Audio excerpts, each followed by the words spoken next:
1, 2, 3. Ist das irre? Ihr merkt auch, der Lüfter ist wesentlich lauter. So, und jetzt machen wir mal 220.000 Lumen. Jetzt kommt die auch noch mit dazu. Unvorstellbar.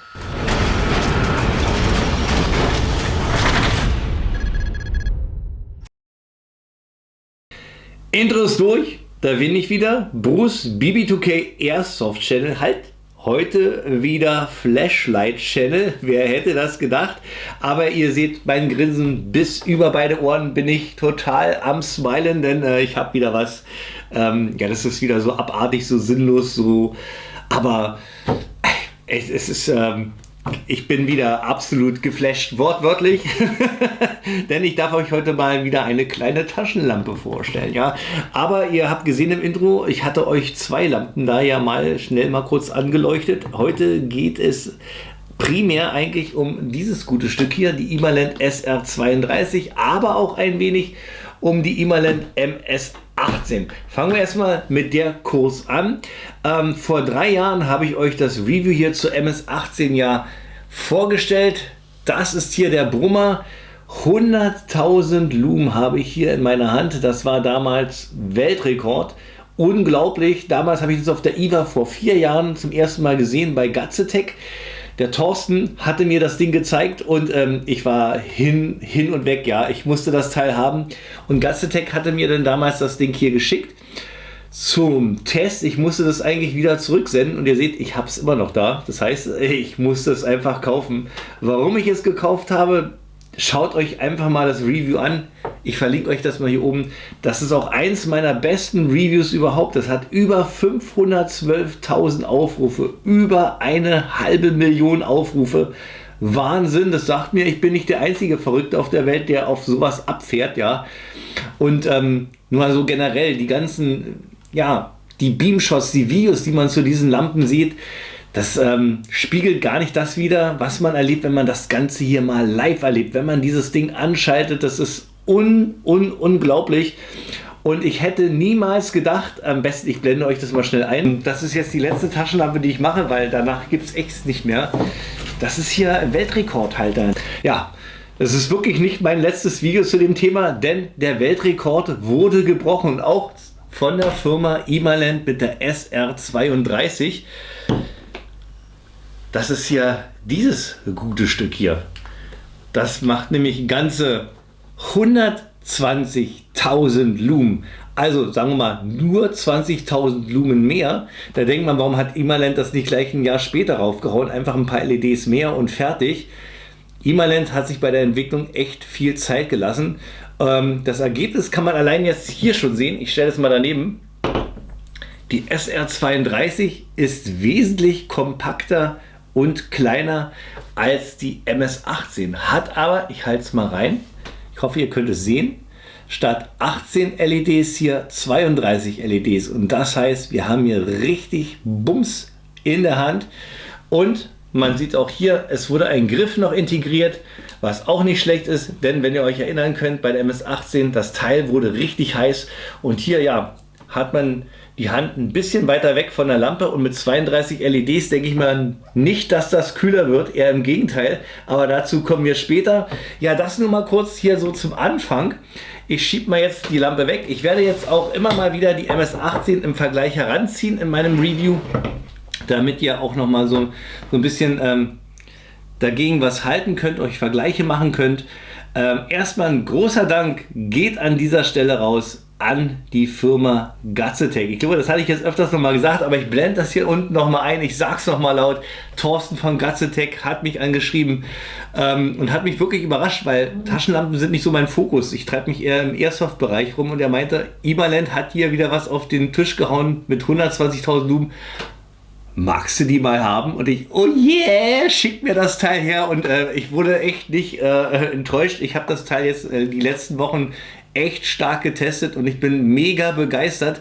Aber ich quatsche wieder zu viel. Es wird wahrscheinlich wieder total chaotisch, dieses Review. Ich versuche es aber trotzdem sowieso für euch zu regeln, dass ihr noch klarkommt, ja, was ich hier mache. Fangen wir also erstmal ganz am Anfang an. Was kostet diese Lampe? Die MS-18 hatte ja damals 599 € gekostet. Die SR32 jetzt kostet 699 €. Also man kann sagen, ein Hunderter mehr für mehr Leistung und vielleicht auch für mehr technische Innovationen. Das werden wir jetzt zum Schluss rausfinden. Ich bin gespannt. Produktlinks packe ich euch unten in die Videobeschreibung. Jetzt starten wir konstruktiv durchorganisiert in das Review. Fangen wir erstmal an mit dem Lieferumfang. Ihr habt es ja schon gesehen, die SR32 kommt hier in diesen wunderschönen Koffer. Ich denke mal, das wird ein Holzkoffer sein mit Kunstleder umspannt, macht einen sehr, sehr wertigen Eindruck, hat hier einen Tragegriff, damit ihr die Lampe transportieren könnt und hier auch nochmal 2 Schnappschlösser, damit das alles sicher gehalten wird. Das Ganze macht auch wirklich einen extrem soliden Eindruck im Vergleich zur MS-18. Zeige ich euch auch nochmal den Koffer rein. Sieht ähnlich aus, ist aber irgendwie vom Material, macht es hier nicht so einen wertigen Eindruck. Sieht sehr labil aus, auch haben wir hier einen Griff, aber auch nur einen Verschluss. Und ich habe echt Sorge gehabt, das so zu halten, weil ich immer Angst hatte, das geht irgendwie auf. Und wenn ihr euch erinnern könnt, die MS-18 ist ja wesentlich größer eigentlich als die SR32. Und wenn ich jetzt das mal nebeneinander halte, merkt ihr, die Kiste von der MS-18 ist wesentlich kleiner. Das heißt, es ist alles auch ziemlich knapp bemessen. Ich mache das mal hier auf. Schaut mal rein. Also hier ist alles nicht so richtig ordentlich drin und gefällt mir persönlich nicht so schön. Ihr seht, da fällt alles raus. Wir haben auch hier alles aus Kunststoff hier, dieses Inlay. Macht also nicht so einen wertigen Eindruck, was man für damalig 600 € verlangt. Das ist jetzt hier bei der SR32 wesentlich besser. Also diese Kiste ist schon mal ein absoluter Pluspunkt bei mir. Ich mache mal auf und dann seht ihr, dass das Ganze auch schön ordentlich alles verpackt ist. Ich mache das mal auf. Allein diese Schatulle, die aufzumachen, sehr, sehr wertig. Wir haben hier auch diesen blauen Samt. Dann haben wir hier erstmal eine Anleitung in mehreren Sprachen. Denn hier nochmal ein Sicherheitshinweis von der Firma Gazetec, finde ich auch richtig gut. Denn ich hatte euch damals bei der MS-18 ja auch die Hinweise gegeben, dass das hier kein Spielzeug ist, dass man mit der Lampe wirklich ordentlich umgehen sollte und immer darauf achtet, was man damit macht, damit man hier nicht andere Leute blendet, Tiere verletzt oder so. Denn das Ding ist nicht ohne und das wird hier auch nochmal auf diesem kleinen Zettel hinterlegt. So, und jetzt zeige ich euch mal, wie ordentlich das jetzt hier bei der SR32 aussieht. Also hier ist wesentlich mehr Platz, alles nicht so eng. Das Ganze hier auch noch im Schaumstoff schön gebettet, macht es auf jeden Fall einen wertigen Eindruck. So, und dann holen wir das mal raus. Da haben wir zum einen erstmal die Lampe selber, die SR32. Dann kommt das Ganze auch noch mal mit einem Netzteil, ein USB-C Netzteil mit 100 Watt, auch absolut cool. Das verringert auf jeden Fall die Ladezeit, dazu aber später. Dann gibt es dazu noch ein USB-C Ladekabel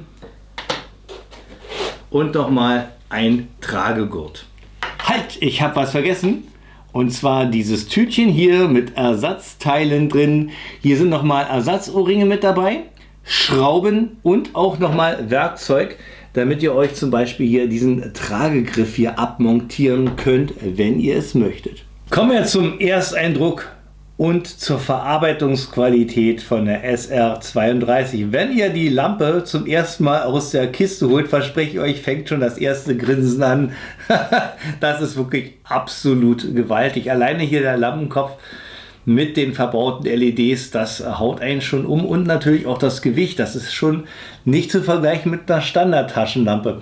Verarbeitet ist die SR32 wieder mit hochwertigen Flugzeugaluminium, das Ganze auch in einen matt-schwarzen Finish, macht richtig schön was her, das Ganze auch kratzfest und auch das Design, ja, wenn man das bei Taschenlampen so sagen kann, ist ziemlich modern, macht einen richtig guten Eindruck. Und wie die restlichen Daten aussehen, ich denke mal, dazu kommen wir jetzt. Und das Ganze vergleiche ich auch mal mit der MS-18. Denke ich mal, ist auch ganz schön interessant für euch. Die technischen Daten von der SR32 blende ich euch hier ein, von der MS-18 da. Was man natürlich gleich am Anfang sieht, hatte ich euch ja schon gesagt, die Höhe von der SR32 wurde im Gegensatz zu der MS-18 reduziert und zwar dramatisch. Wir haben ja der MS-18 265 mm und bei der SR32 nur noch 220 mm. Der Lampenkopfdurchmesser haben wir hier bei der SR32 138, bei der MS-18 135. Batterierohrdurchmesser bei der MS18 haben wir 60, bei der SR32 56 mm. Gewicht könnte man jetzt denken, SR32 ist leichter, weil sie ist ja kleiner, ist aber nicht so. Das Ding wiegt ja satte 2166 Gramm gegenüber zarten 1878 Gramm von der MS18. LEDs haben sich natürlich auch geändert. Bei der MS18 haben wir 18 mal Cree XHP 70.2 und bei der SR32 32 mal Cree XHP 50.3.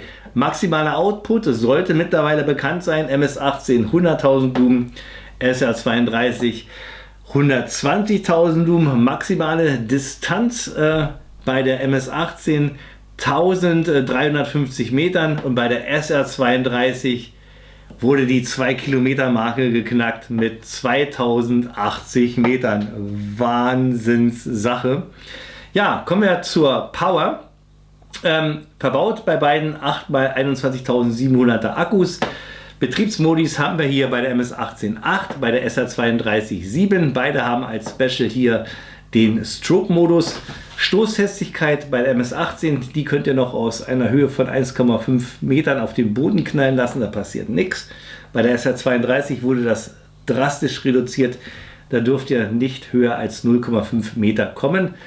Wasserdicht, stoßfest, also wasserdicht sind sie auch, und zwar einmal die MS18 nach IPX6 und die SR32 nach IPX5.6. Schauen wir uns mal den Lampenkopf an mit den verbauten Cree LEDs, hier die 32 Cree XHP 50.3 LEDs und das mit einem Lampenkopfdurchmesser von 138 mm. Wenn ich das jetzt mal hier mit der MS18 vergleiche, da haben wir ja einen Lampenkopfdurchmesser von 135. Merkt ihr, ist ein bisschen kleiner der Lampenkopf. Aber wie ihr sehen könnt, die alten Cree XHP 70.2 sind wesentlich größer, aber auch geräumiger hier verteilt in dem Lampenkopf. Nicht so eng wie hier bei der SR32. Das sieht alles sehr, sehr eng aneinander gerückt aus. Und wenn man hier mal ein bisschen schräg hält, seht ihr auch der Abstand von den LEDs zum Glas ist bei der SR32 wesentlich geringer als bei der MS18. Ich bin hier also wirklich gespannt, was passiert, wenn wir hier die 120.000 Lumen nachher aktivieren, wie die Hitzeentwicklung an dem Lampenkopf ist. Also ich kann mir vorstellen, dass es wesentlich höher ist als bei der MS18, aber ich lasse mich überraschen. Schauen wir uns mal die Ergonomie von dieser Lampe an, wenn man überhaupt bei diesem Brummer von Ergonomie reden kann. Aber Ivalent hat versucht, das Ganze so komfortabel für uns zu gestalten, sodass es nicht allzu anstrengend ist, hier diese 2,166 Kilo in der Hand zu halten. Wir haben hier nämlich von Ivalent einen Griff spendiert bekommen. Der macht auch einen richtig schön soliden Eindruck. Die Lampe hält hier wirklich bombig fest. Und auch von der Größe des Griffs, ihr seht, ich habe ja ziemlich große Hände, passt das alles optimal. Und das Schöne ist, ich kann die Lampe auch vom Griff aus steuern. Dazu drehe ich das mal um. Ich muss mal dann meine Hand mal wechseln. Das ist mit der Kameraperspektive besser, wenn ich das mal mit der linken Hand halte. Wir haben hier unten am Griff den Knopf, hier kann ich draufdrücken und die Lampe an- und ausschalten und die Modis durchschalten. Alles schön bequem vom Griff und ihr werdet ja nachher sehen, die Lampe wird wie gesagt richtig heiß und wenn wir hier einen Abstand haben zwischen der Lampe hier, das ist für die Finger eine absolute Wohltat. Und das Schöne ist, wir haben ja im Lieferumfang hier auch nochmal einen Tragegurt, den könnt ihr hier natürlich auch noch anbringen und das entlastet euch bei längeren Wanderungen total. Das Schöne ist, wenn ihr den Griff nicht haben wollt, könnt ihr ihn ganz normal abschrauben. Da sind auch die passenden Werkzeuge mit im Lieferumfang enthalten. Das Tolle ist, nicht denken, hier ist natürlich der Knopf zum Anschalten am Griff. Wir haben auch noch einen zusätzlichen Bedienknopf hier an der Lampe selber. Das ist der hier. Hier könnt ihr draufdrücken und dann auch bewusst, so wie immer, die Lampe so bedienen.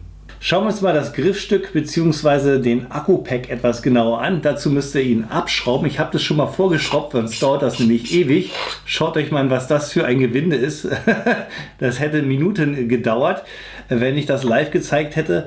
Das Gewinde ist schön gefettet, also hier arbeitet das Gewinde sauber mit dem Lampenkopf und schaut euch mal die Kontakte an, die sind schön vergoldet. Der Strom leitet hier also sauber durch, ist auch wichtig, denn hier in dem Akku-Pack sind wie gesagt 8x21.700er Akkus mit 4000 mA am Start, 32.000 Milliampere. Und das Tolle ist, ihr könnt hier den Akku nicht nur dazu benutzen, die Lampe zum Leuchten zu bringen, sondern das Ganze ist hier auch noch eine Powerbank. Und das finde ich richtig cool, denn 32.000 Milliampere ist eine schöne Sache. Wenn man mal am Campingplatz ist, hat man hier genug Kapazität, um sein Handy mehrmals aufzuladen und auch andere Geschichten. Ich zeige euch das mal mit der Powerbank hier. Dazu müsst ihr nur die Endkappe hier abschrauben. Dann seht ihr hier diese Gummilasche. Dahinter verbirgt sich der USB-C-Anschluss. Dadurch wird das Ganze auch ein bisschen Spritzwasser geschützt. So, hier könnt ihr den USB-C-Anschluss sehen. Ja, und wenn ihr jetzt ein Gerät habt, das direkt mit USB-C funktioniert, könnt ihr das hier ranmachen. Ich habe leider ein iPhone, da sieht es ein bisschen schwieriger aus, denn da habe ich ja ein Lightning-Kabel. Ich habe mir dafür extra hier diesen Adapter hier gekauft, USB-C auf USB. Den kann ich hier reinstecken. So, und dann habe ich hier die Möglichkeit, USB-Ladekabel reinzustecken. Nehme ich mal hier meins vom iPhone. Dann habe ich jetzt hier den Lightning-Stecker. Und dann ja, kann ich jetzt mein Handy hier ranstecken.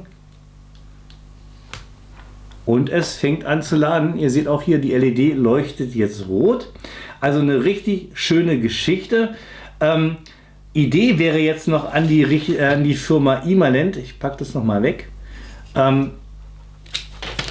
Das Ganze funktioniert natürlich auch, wenn ihr den Lampenkopf angeschraubt habt, aber dann habt ihr natürlich einen richtig dicken Brummer immer mit dabei, wenn ihr wirklich nur die Lampe hier als Powerbank nutzen wollt. Idee wäre jetzt in Richtung Imalent, wenn es hier nochmal ja, eine Möglichkeit würde, dass eine Kappe hier zum Festschrauben, damit wir hier die Kontakte schützen können.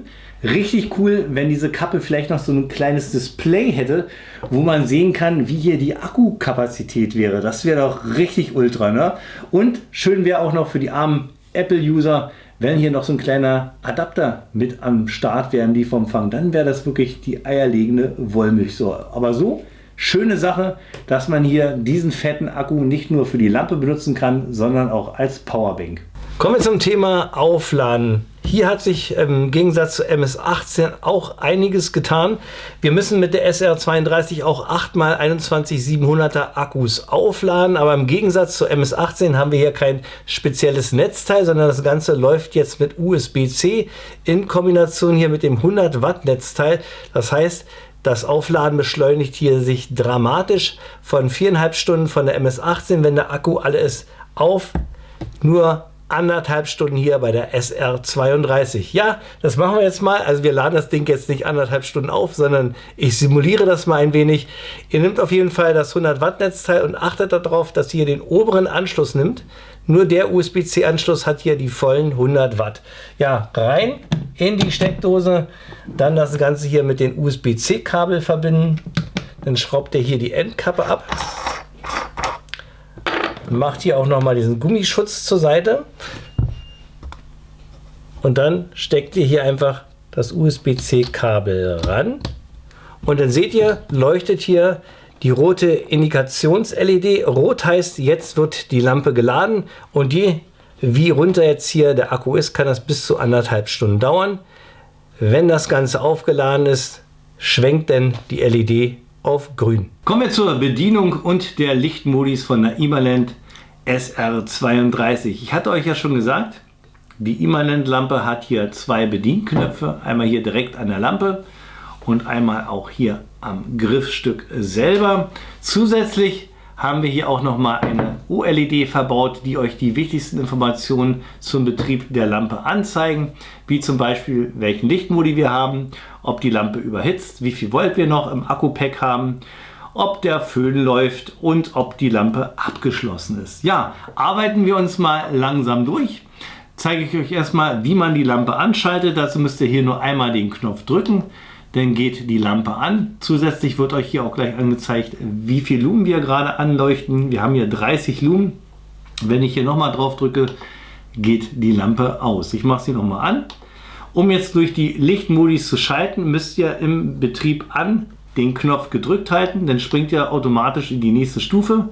Jetzt haben wir hier 1500 Lumen.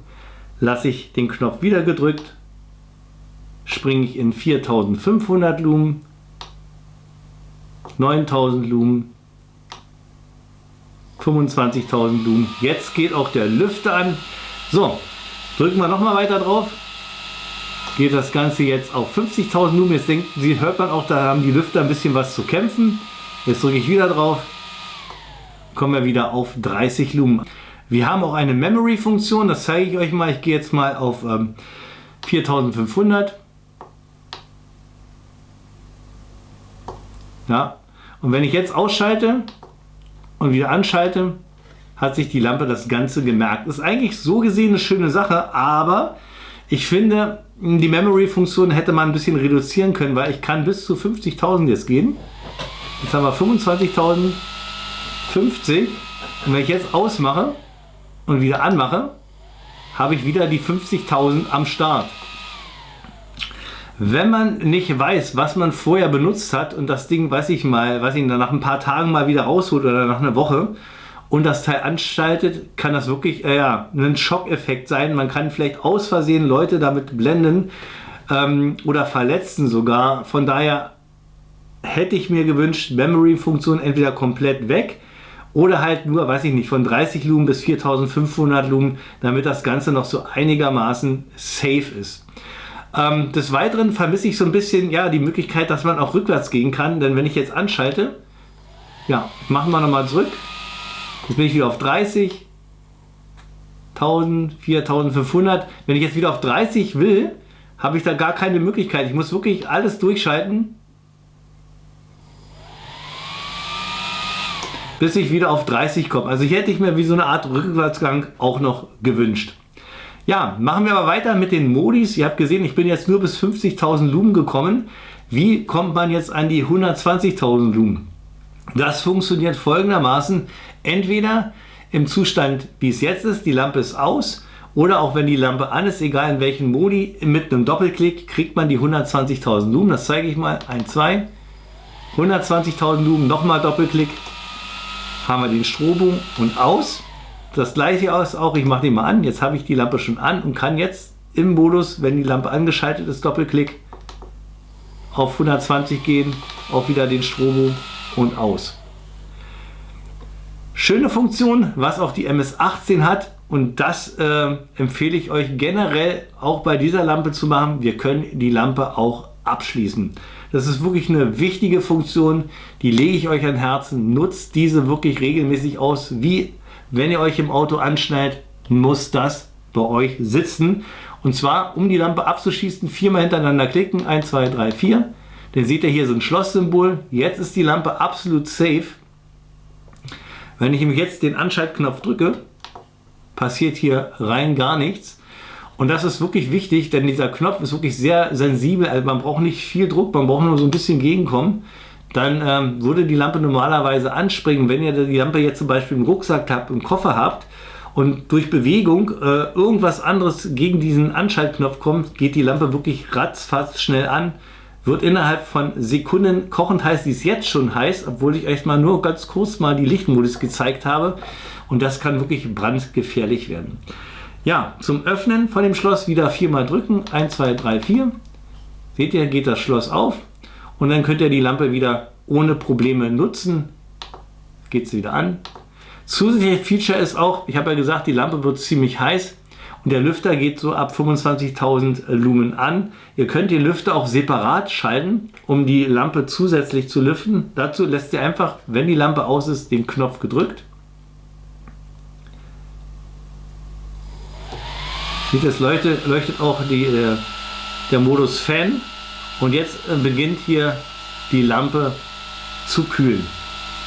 Ich freue mich sehr, dass die SR32 wieder ein OLED verpasst bekommen hat, wie bei der MS-18.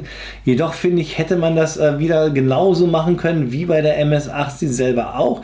Denn da war das ganz gut. Wir haben die Lampe angeschaltet und wir haben gesehen, wie viel Lumen gerade laufen und auch gleichzeitig, wie viel Power vom Akku noch zur Verfügung stehen. Das können wir hier bei der SR32 zwar auch machen, indem wir hier die Lampe mal anschalten. Da sehen wir, haben wir jetzt hier 32 Lumen, aber diese Anzeige erlischt sofort wieder und wir wissen nicht, wie viel Volt wir noch haben. Wenn wir wissen wollen, wie viel Volt zur Verfügung steht, müssen wir hier 3-mal hintereinander drücken. 1, 2, 3. dann wird euch angezeigt, wie viel Volt hier noch am Akku-Pack anliegen.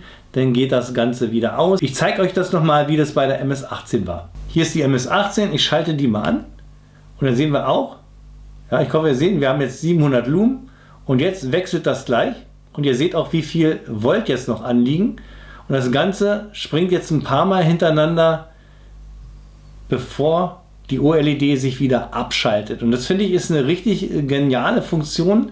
So habt ihr die Information noch eine ganz gewisse Zeit hier immer am Start und auch wenn ich jetzt einmal wechsle in die nächsten Modi, geht es sofort wieder weiter. Ihr seht die nächsten Lumenanzahl, die wir haben und auch wieder wie viel Volt. Und das finde ich ist eine richtig coole Geschichte. Das hätte ich mir bei der SR32 auch nochmal gewünscht.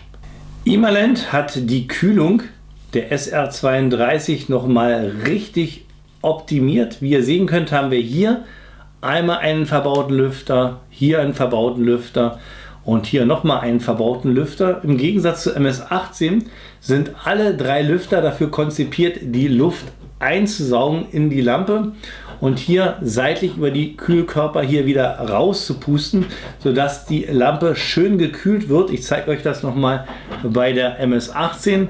Da haben wir hier einen Lüfter verbaut und auf der anderen Seite auch nochmal einen Lüfter verbaut. Ich blende es euch auch nochmal kurz ein, wie es bei der MS-18 ausgesehen hat. Da hat nämlich ein Lüfter die kalte Luft eingeblasen und auf der anderen Seite der Lüfter die heiße Luft wieder raus und dann hatten wir hier diese riesigen Kühlkörper. Imalent hat also das Kühlsystem nicht nur optimiert, was die Leistung angeht, das schauen wir uns gleich an, wie die Lampe hier gleich mit der Temperatur klarkommt, sondern sie haben auch was an der Akustik gemacht. Denn wenn ihr euch erinnern könnt, die MS-18 war tierisch laut. Ich schalte hier mal die Lüfter an. Interessant, wenn ich hier die Lüfter anschalten will, muss ich hier 4-mal hintereinander klicken. Was bei der SR32 schon wieder das Abschließen ist. Das Abschließen bei der MS-18 ist 5-mal hintereinander klicken. Das bringt einen auch recht durcheinander. Ich hätte mir auch da die gleichen Funktionen gewünscht, aber das ist halt ein Komfortwunsch an Leuten, die beide Lampe haben. Okay, schalten wir mal den Lüfter an bei der MS-18. Also hier 4-mal hintereinander klicken. 1, 2, 3, 4. Ja, richtig laut. Und hier konnte man sich auch wirklich schön die Haare föhnen. Hier kam richtig Luft raus. Merkt euch das jetzt mal. Ich mache das aus. Und jetzt schalten wir hier mal den Lüfter von der SR32 an. Hier muss ich nur gedrückt halten.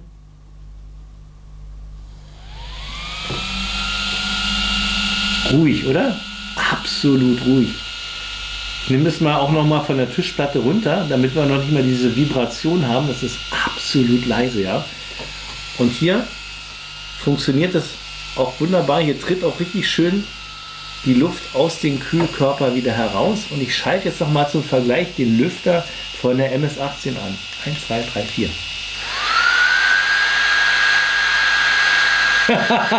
Das ist ein Unterschied, oder? Ich mache noch mal aus.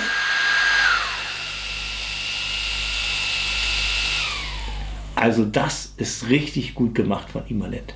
So, jetzt geht's heiß her. Jetzt kommt der Temperaturtest mit der Imalent SR32. Der Vorgänger, die MS-18, hatte ja über 100 Grad erreicht, bevor es dann abgekühlt hat. Die SR32 hat ja ein neues Kühlsystem und ich bin gespannt, wie hoch jetzt die Temperaturen werden, zumal wir jetzt 32 LEDs haben statt 18. Ich habe mir für den Test erstmal schon einmal eine Sonnenbrille besorgt, ist vielleicht schon gar nicht schlecht. Die Akkus sind rammelvoll geladen, also beste Bedingungen für 120.000 Lumen, die ich jetzt hier gleich starte. Ich deaktiviere erstmal hier das Schloss. So, Schloss ist offen. Und jetzt habe ich noch was ganz Verrücktes. Ich hoffe, es funktioniert. Ich habe hier für den Grill hier 2 Temperaturfühler, die kommen normalerweise in die Steaks rein. Die werde ich jetzt mal an die Lampe halten. Ich habe jetzt hier auch die App schon für euch gestartet, blende die hier ein. Wir haben jetzt hier zurzeit eine Temperatur von 24, 25 Grad. Das oberste hier, die 24 Grad, das ist das hier. Das halte ich jetzt hier gleich an den Lampenkopf. Das werde ich auch so festhalten. Nicht hier mit dem Gummi. Ich habe ein bisschen Angst, dass es anfängt zu stinken. Und hier das rote, das werde ich jetzt hier in Richtung Griff halten. So, damit man mal guckt, wie hier die Temperatur wird. Aufnahme läuft soweit. Ich setze die Brille auf und jetzt würde ich sagen, starten wir. Ich halte hier mal ran und dann erleuchte ich euch jetzt 120.000 Lumen auf 3, 2, 1. Wahnsinnssache. Die Kamera blendet jetzt natürlich ein bisschen runter. Ihr seht, Lampenkopf geht schon richtig ab. 54 Grad, 59, 64, 69, 74, 78. Ja, es wird heiß. 91, 95, 98, 101 Grad. Jetzt seht ihr, hat es so ein bisschen runtergeregelt. 112. Wahnsinnssache. Also hier haben wir auf jeden Fall einen Rekord, so wie das aussieht. Unten Griff geht auf 30 Grad. 123 Grad jetzt Lampenkopf. Bleibt jetzt so stehen. Ich habe jetzt das Gefühl, dass die Lampe jetzt runterregelt. Es wird jetzt gefühlt dunkler. Ja, haut auch hin. Ihr seht, die Temperatur geht jetzt auch wieder runter. 118, es wird immer weiter dunkler. Es wird dunkler. 111, 109.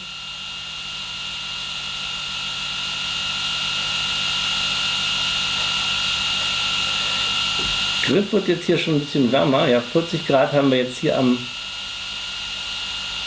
unten am Griffstück und an der Kühlung. Lampenkopf geht jetzt schon runter, den ist schon unter 100 Grad. Die Lichtleistung hat sich jetzt nicht weiter verringert, die ist jetzt so geblieben.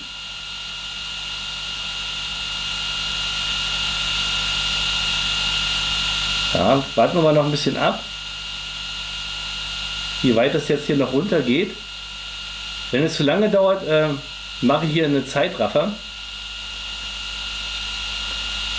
Und dann gucken wir mal so lange, bis sich nichts mehr ändert. Und dann ja, beende ich jetzt die Zeitraffer.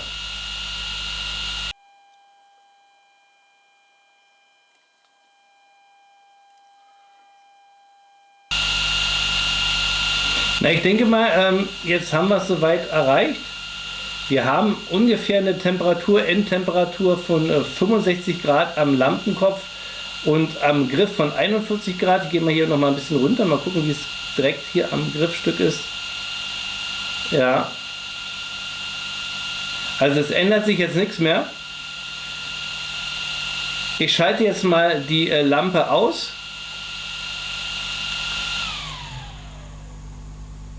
So. Jetzt sehen wir schon, es kühlt sich das gleich weiter ab. Geht ziemlich schnell. Ich lasse jetzt mal den Lüfter zusätzlich laufen.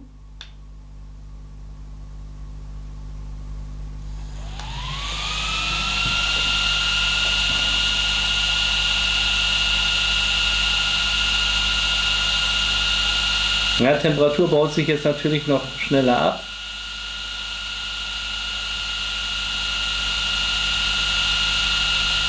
Lampenkopf bei 50, Griff bei 35.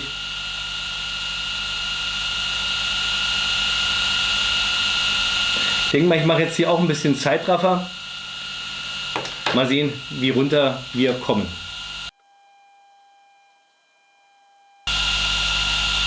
Ja, so wie es aussieht, der Lampenkopf kühlt sich jetzt schneller ab als Griffstück.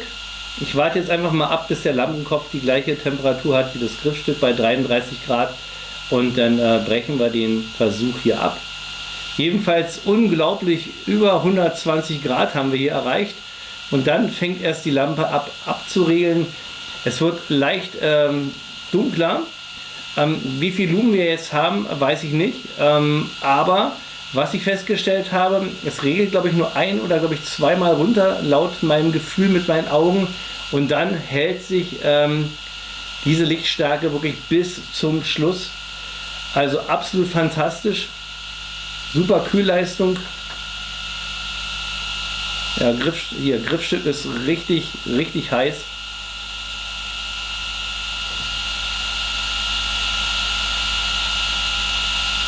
So, ich mache mal aus. So, okay, haben wir es. Also hier schon mal ein großer Vorteil, dass wir hier diesen Extra-Griff haben. Damit kriegen wir von der Wärme hier nichts groß ab. Hier unten am Akku-Pack richtig warm, hier auch und hier oben auch. Ja, also richtig heiß. Von daher bin ich jetzt auch gespannt. Jetzt machen wir mal als nächstes den Brandtest. Das SR32 hier nicht ohne es. Ich hoffe, das habt ihr mittlerweile schon mitgekriegt. Wir haben hier 120.000 Lumen an Start. Die Lampe erhitzt sich auf über 120 Grad. Und dass es hier nicht nur blendet, sondern dass hier auch eine gewisse Brandgefahr besteht. Das muss ich euch heute jetzt mal zeigen. Ich habe hier Pappe in meiner Hand. Das hatte ich damals mit der MS-18 auch schon gemacht. Verlinke ich euch hier oben. Könnt ihr sehen, wie das Ganze angefangen hat zu schmurren. Unten habe ich hier noch einen Behälter mit Wasser, damit ich das Ganze schnell löschen kann. Ich setze jetzt meine Sonnenbrille auf, entsperre die Lampe 1, 2, 3, 4 und dann wollen wir mal schauen, was die SR32 hier mit dieser Pappe anrichtet.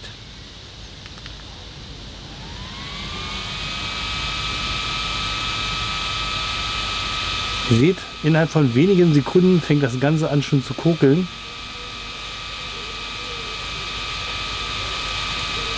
Und jetzt stellt euch mal vor, ihr habt die Lampe hier in einer Tasche und habt vergessen, das Ganze abzuschließen. Ihr seht, es fängt an zu brennen. Ich lösche das Ganze mal. Hier nochmal das Brandloch im gelöschten Zustand. Ich hoffe, ihr könnt sehen, was hier die SR32 anrichten kann, wenn sie in den falschen Händen ist. Heißt, ich denke mal, ihr wisst es selber, die Lampe gehört hier definitiv nicht in Kinderhände. Also immer sicher verwahren, dass eure Kinder da nicht ran können. Und schon gar nicht gehört die Lampe hier in Idiotenhände. Und als letzter Punkt, ich denke mal, ich habe es oft genug gesagt, aber ich sage es jetzt nochmal genau an dieser Stelle. Die Lampe immer im abgeschlossenen Zustand aufbewahren. Und zwar mit der Schlossfunktion. Einfach jetzt hier 4-mal draufdrücken. 1, 2, 3, 4 und dann ist die Lampe gesperrt und euch kann nichts mehr passieren, wenn hier mal aus Versehen jemand auf die Lampe drückt oder das Ganze in der Tasche ausgelöst wird. Kommen wir nun endlich zum Lichttest mit der SR32 und den 120.000 Lumen. Ich denke, ihr habt ja schon eine ganze Weile drauf gewartet. Ja, fangen wir einfach mal an. Ihr denkt euch, falscher Zeitpunkt, falsche Umgebung. Aber nein, mit der SR32 kann man sogar einen sonnigen Tag noch sonniger machen. Das möchte ich euch gerne mal zeigen, indem ich jetzt hier mal diesen Baum versuche anzuleuchten. Ich entsperre mal die Lampe. Und dann starten wir erstmal mit 30 Lumen. Ich denke mal, da wird noch nicht viel passieren. Dass die Lampe an ist, könnt ihr hier sehen, dass ich hier meine Hand ein bisschen anleuchten kann. Gehen wir mal in die nächste Stufe, 1500 Lumen. Das ist schon ein bisschen heller. 4500 Lumen. Ich denke mal jetzt, also ich kann schon sehen, wie der Baum jetzt hier schon angeleuchtet wird. Ich bin gespannt, ob ihr das im Video auch schon sehen könnt. Jetzt gehen wir mal auf 9000 Lumen. Ja, sieht schon wesentlich besser aus. Und jetzt würde ich sagen, gehen wir mal 25.000 Lumen. Der Lüfter geht jetzt an, um gegen die Hitze anzusteuern. Und ich denke mal, jetzt könnt ihr schon richtig schön sehen, wie hier der Baum angeleuchtet wird. Hier jetzt auf 50.000 Lumen. Jetzt ist definitiv zu sehen, wie das Ganze hier den Tag noch heller macht, als er jetzt schon ist. Aber ich würde sagen, wir gehen jetzt noch weiter. Jetzt gehen wir mal auf 120.000 Lumen. Haut euch das rein. Wahnsinnsgeschichte. Und jetzt könnt ihr euch vorstellen, wie das nachher nach ein paar Stunden aussieht, wenn es dunkel wird und ich mich jetzt aufs Feld begebe, um mal versuchen, die Nacht zum Tag zu machen. Also, bis später. Jetzt muss die Lampe zeigen, was sie auf dem Kasten hat. Ich bin ja auf einem Hügel und versuche jetzt da unten mal das Feld auszuleuchten. Könnt ihr noch nicht sehen. Ich hoffe, das ändert sich gleich. Wir fangen aber erst ganz am Anfang an mit Stufe 1, 30 Lumen. Ich mache mal an. Ja, könnt ihr ein bisschen was sehen. Hier ist meine Hand. Man kann auch schon ein klein wenig von dem Weg hier sehen. So, jetzt gehe ich mal eine Stufe weiter, 1500. Also 1500, ich kann das Feld schon sehen. unglaublich. Ich weiß nicht, ob ihr das auch schon sehen könnt. Irre. Aber das ist noch nicht alles. Jetzt gehen wir mal auf 4500. Ey, wir sind immer noch am Anfang. Unglaublich. Ich bin gespannt, wie das noch endet. Wahnsinnssache. So, jetzt gehen wir auf 9000. Also ich kann das Feld jetzt hier hinten richtig gut ausleuchten. Ich hoffe, ihr könnt das auch gut sehen. Und jetzt gehen wir mal auf 25.000.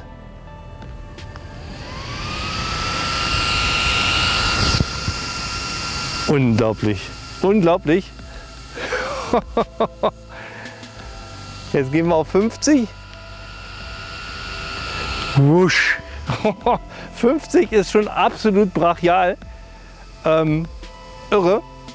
Ich denke mal, die Häuser da hinten, die blende ich voll ab. Und das Tolle, seht ihr das? Die Immerland SR32 streut nicht nur breit aus, sondern geht auch in die Ferne. Wir haben in der Mitte so eine kleine Thrower-Funktion. Ist wahrscheinlich auch nötig, damit wir hier die 2 Kilometer schaffen. So, und jetzt gehen wir mal auf 120.000. Wow! Es ist unvorstellbar. Unvorstellbar. Jetzt gehe ich noch mal auf Strobo.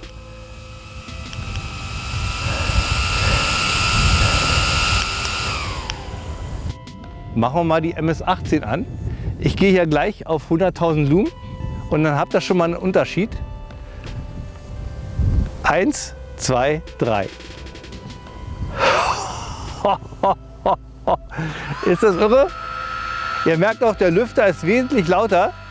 So, und jetzt machen wir mal 220.000 Lumen. Jetzt kommt die auch noch mit dazu. Unvorstellbar. Also man merkt schon, die SR32 geht definitiv weiter als die MS18. Wahnsinn. Absoluter Wahnsinn. So. Sind ja wie Lichtschwerter.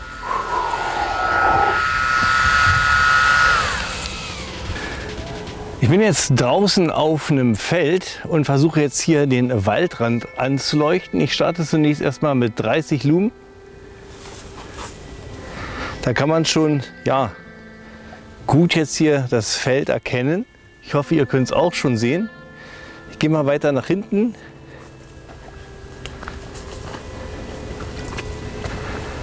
So, und jetzt gehe ich Stufe 2, 1500 Lumen.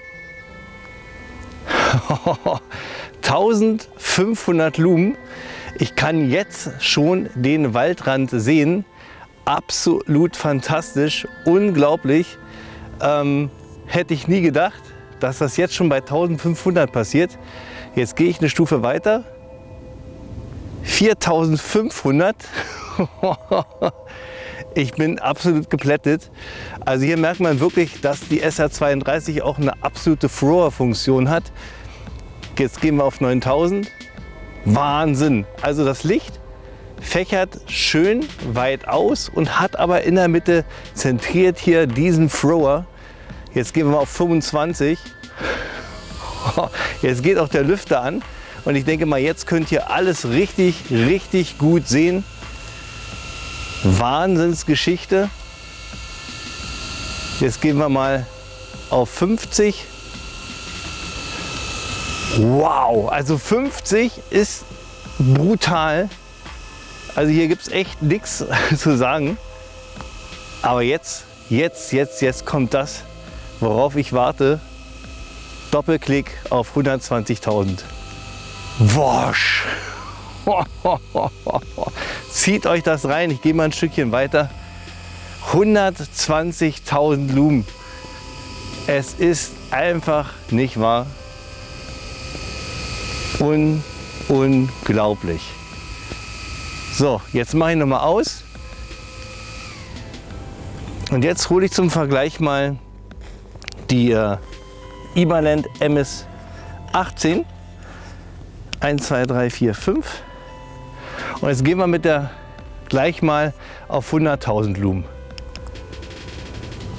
Wow!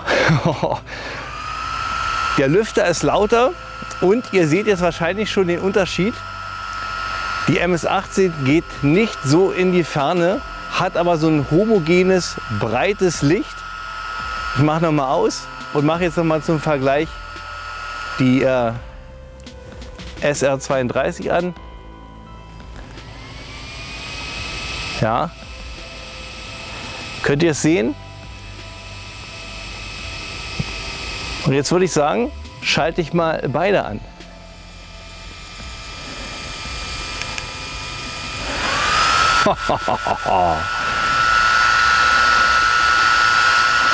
Aber ich denke mal, ihr könnt sehen, auf der linken Seite ist die SR32, rechts die MS-18.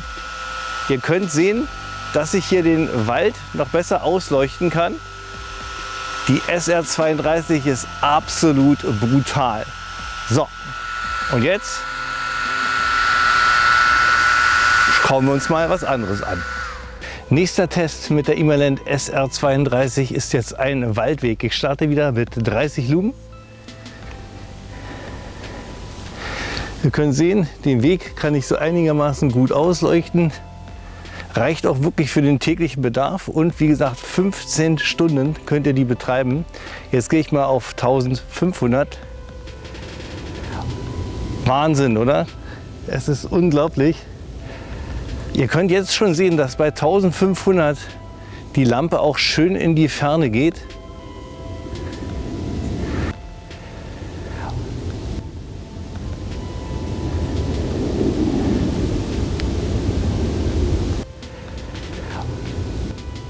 Jetzt kommt 25.000. Zieht euch das rein. Wahnsinn, also richtig schön in die Tiefe. Jetzt machen wir 50. Also ich kann richtig weit in die Tiefe machen und wir haben hier trotzdem ein weit gefächertes, ja, ein unglaubliches Licht. Jetzt gehe ich auf 120. Wosch!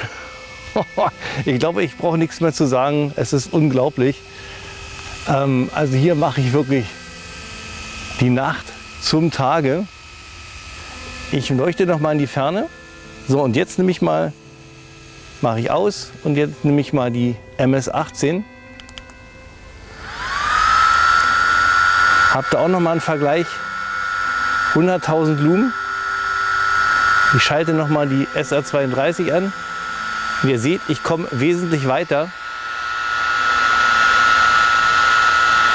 Unglaublich mit beiden Lampen hier mit 220.000 Lumen durch den Wald zu laufen. Es ist der absolute Wahnsinn. Unglaublich. Ich bin der Lichtgott. So, dann machen wir die ganze Sache wieder aus. Das war der Lichttest gewesen mit der Imalent SR32 und auch nochmal zum Vergleich mit der MS-18 und auch nochmal zusammen, das konnte ich mir nicht nehmen lassen, 220.000 Lumen in die Nacht gestrahlt. Das hat mich auch richtig zum Strahlen gebracht. Wahnsinn. Ja, kommen wir nochmal zu meinem Eindruck. MS-18 zu SR32. Ich bin kein Technikfreak. Ich mache das alles emotional und so, wie ich es für mich persönlich im wahrsten des Wortes gesehen habe. Ihr habt ja die Videoaufnahmen gesehen und da, das hatte ich glaube ich auch am Anfang auch schon gesagt, müsst ihr so einen Unterschied machen. Das sind alles platte Videos, die so nicht das rüberbringen, was man wirklich live sieht. Wenn ihr so eine Lampen hier mal im Einsatz seht, so richtig live, räumlich, wie das Ding in die Ferne ballert, wie das alles ausleuchtet, das ist ja nochmal mehrere Schippen drauf, wie das, was ihr jetzt hier im Video gesehen habt. Das könnt ihr mir glauben. Ja, zu meinem persönlichen Eindruck, zur MS-18. Die MS-18 hat ein schönes, homogenes, breit ausgefächertes Licht. Die gleiche Lichtleistung, die gleiche Power wird gleichmäßig verteilt. Wenn ich da die 100.000 Lumen anmache, wird alles gleichmäßig mit einem Wahnsinns-Power-Lichtstrahl ausgeleuchtet. Das ist irre. Bei der SR32 sieht es ein bisschen anders aus. Da haben wir zwar 120.000 Lumen, wenn ich das Ding aber auf 120.000 Lumen anballer, haben wir nicht diese homogene Ausleuchtung. Da haben wir mehr so in der Mitte so einen konzentrierten Thrower, der wirklich extrem stark in die Tiefe geht, allein schon um diese 2 Kilometer zu schaffen. Er leuchtet zwar auch in die Fläche aus, aber das Ganze wird in den Schatten gestellt durch diesen extrem starken Thrower. Und das beeinträchtigt so ein bisschen den Eindruck, den man von der SR32 hat im Vergleich zu der MS18. Die MS18 wirkt dadurch irgendwie gefühlt heller als die SR32, weil halt der Thrower von der SR32 so gebündelt, gepowert ist. Wenn man aber mal die Bilder miteinander vergleicht, alleine hier, wo ich mit der SR32 den Hügel runtergeleuchtet habe auf die Wiese, hat man gesehen, was hier die SR32 für eine Stärke hat. Das Ding geht wirklich richtig in die Entfernung. Ich konnte hinten die Baumreihen ausleuchten. Ich konnte die Häuser ausleuchten. Ja, die werden begeistert gewesen sein. Und im Vergleich zu der 100.000 Lumenlampe, wo ich die angemacht habe, da wurde das Feld noch nicht so annähernd so erreicht wie mit der SR32, aber halt komplett gleichmäßig ausgeleuchtet. Von daher kann man die beiden Lampen gar nicht so für mich gefühlt miteinander vergleichen. Rein technisch hat sich mit der SR32 hier eine ganze Menge getan. Ihr seht, die Lampe ist kompakter, die Lüfter arbeiteten richtig leise, die Kühlleistung ist wirklich wunderbar. Wir haben hier den Tragegriff, der hier auch die Wärme ein bisschen von den Händen abhält. Wir haben hier einen modernen USB-C-Anschluss, was heißt, die Lampe ist in 1,5 Stunden aufgeladen, wenn sie leer ist. Bei der MS18 hat das 4,5 Stunden gedauert. Wahnsinnsgeschichte. Zusätzlich kann man die Lampe jetzt wirklich auch für den, ich sag's mal, für den EDC, für den Everyday Carry nutzen. Es ist zwar nicht kompakt, dass man sie sich in eine Hosentasche stecken kann, aber wir haben ja 30 Lumen an Start, was 15 Tage lang hält und damit kann man auch schon normal sich im Dunkeln bewegen. Und das Coole ist, wir haben hier auch eine Powerbank. Also die Power, die hier im Akkufach ist, kann man auch für andere Sachen nutzen. Man kann ja seine Handys aufladen, sein iPad aufladen oder was auch immer. Eine richtig schöne Sache, also wirklich richtig durchdacht. Und von daher merkt man, dass Imanen halt dadurch ein bisschen länger länger Zeit gebraucht hat, um hier diesen neuen Weltrekordhalter zu entwickeln. Ja, nächster Punkt, Sinn und Zweck von diesen Lampen.